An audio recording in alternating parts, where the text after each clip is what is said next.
দেশে পিছিয়ে পড়া মানুষদের স্বাবলম্বী করতে চায় গ্রামীণ ফোন।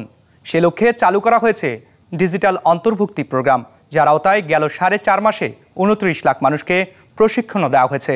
বৃহস্পতিবার রাজধানীতে গ্রামীণ ফোন ও প্ল্যান ইন্টারন্যাশনাল বাংলাদেশের উদ্যোগে প্রান্তিক মানুষের জন্য ডিজিটাল অন্তর্ভুক্তির শীর্ষক লার্নিং অ্যান্ড শেয়ারিং বৈঠকে এসব কথা উঠে আসে। ওয়ালটন ফ্রিজ কিনে পেতে পারেন 20 লক্ষ টাকা, রয়েছে কোটি কোটি টাকার নিশ্চিত উপহার। স্বাবলম্বী না হওয়ার কারণে আমার বড় বোনকে বাল্যবিবাহ দেওয়া হয়। লালমনিরহাটের খুশি পারিবারিক অসচ্ছলতা দূর করতে 2023 সালে যুক্ত হন ডিজিটাল অন্তর্ভুক্তি প্রোগ্রামে, যেখান থেকে প্রশিক্ষণ নিয়ে অল্প কিছু টাকা দিয়ে এপ কমার্সের মাধ্যমে শুরু করেন ব্যবসা। সেখানে আমি জানতে পারি ই কমার্সটা কি। আমি ই কমার্স সম্পর্কে কিছু জানতাম না। ই কমার্স সম্পর্কে জানার পরে আমি সিদ্ধান্ত নেই যে আমিও অনলাইনে একটা পেজ খুলবো এবং খোলার পরে সেখানে আমি বিভিন্ন রকমের প্রোডাক্টের সুন্দর সুন্দর ছবি, ভিডিও এবং লাইভ করব। তো আমি শুরু করে দিই। শুধু খুশি নয়, গেল 4.5 মাসে চা বাগান শ্রমিক, প্রতিবন্ধী ব্যক্তি, হিজড়া জনগোষ্ঠী ও পথশিশু সহ 32 জেলার 8টি ঝুঁকিপূর্ণ সম্প্রদায়ের 29 লাখ জনগোষ্ঠীকে প্রশিক্ষণ দেওয়া হয় এই প্রোগ্রামের আওতায়, যেখানে ডিজিটাল দক্ষতা বৃদ্ধি, অনলাইন নিরাপত্তায় সচেতনতা বাড়ানোর উপর গুরুত্ব দেওয়া হয়, যাতে তারা আত্মবিশ্বাসের সাথে নিরাপদে ডিজিটাল জগতে বিচরণ করতে পারে বলে জানানো হয় অনুষ্ঠানে। যাদেরকে আমরা ট্রেনিংটা করাচ্ছি তারা আসলে অল্প শিক্ষিত লোকজন। তারা এই যে কন্টেন্টগুলো, ইংলিশের যে কন্টেন্টগুলো, এই জিনিসগুলো তারা আসলে ওইভাবে বুঝতেছিল না। তাদেরকে এটা বোঝানো, এটাও একটা আমাদের জন্য সবচেয়ে একটা বড় চ্যালেঞ্জ।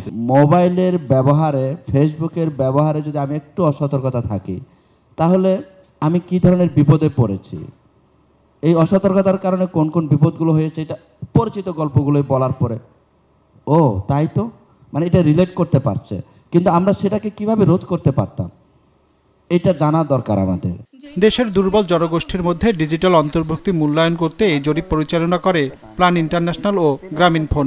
গবেষণায় 13টি গ্রুপের মাধ্যমে 4800 সাধারণ মানুষের কাছে ইন্টারনেটের ব্যবহার ও অনলাইন নিরাপত্তা সম্পর্কিত তথ্য জানতে চাওয়া হয়, যেখানে দেখা যায় জরিপে অংশ নেওয়াদের মধ্যে 50 ভাগই ইন্টারনেটের ব্যবহার করে না, আর 5 ভাগের বেশি মানুষ জানে না কিভাবে ইন্টারনেটের মাধ্যমে সুবিধা নিতে হয়। আমরা যখন ক্ষমতায়নের কথা বলছি আমাদের কানেক্টিভিটি সলিউশনের মাধ্যমে, এই ক্ষমতায়ন যেন গুটি কয়েক বা একটা সমাজের একটা গ্রুপের কাছে না থাকে, এটার মাধ্যমে যেন আরেকটা গ্রুপ পিছিয়ে না পড়ে। সবাইকে আসলে একসাথে যদি আমরা ইনক্লুসিভ ওয়েতে যদি আমরা এগিয়ে যেতে না পারি, তাহলে কিন্তু জিনিসটা আসলে সম্পূর্ণ হচ্ছে না। প্রান্তিক জনগোষ্ঠী, বিশেষ করে নারী ও তরুণদের মধ্যে ডিজিটাল শিক্ষার বৈষম্য দূর করা, অনলাইন নিরাপত্তা জোরদার করাই এই প্রকল্পের উদ্দেশ্য বলে জানানো হয় অনুষ্ঠানে। রঞ্জিবুল মিজান, বিজনেস রিপোর্ট, মাছরাঙ্গা টেলিভিশন।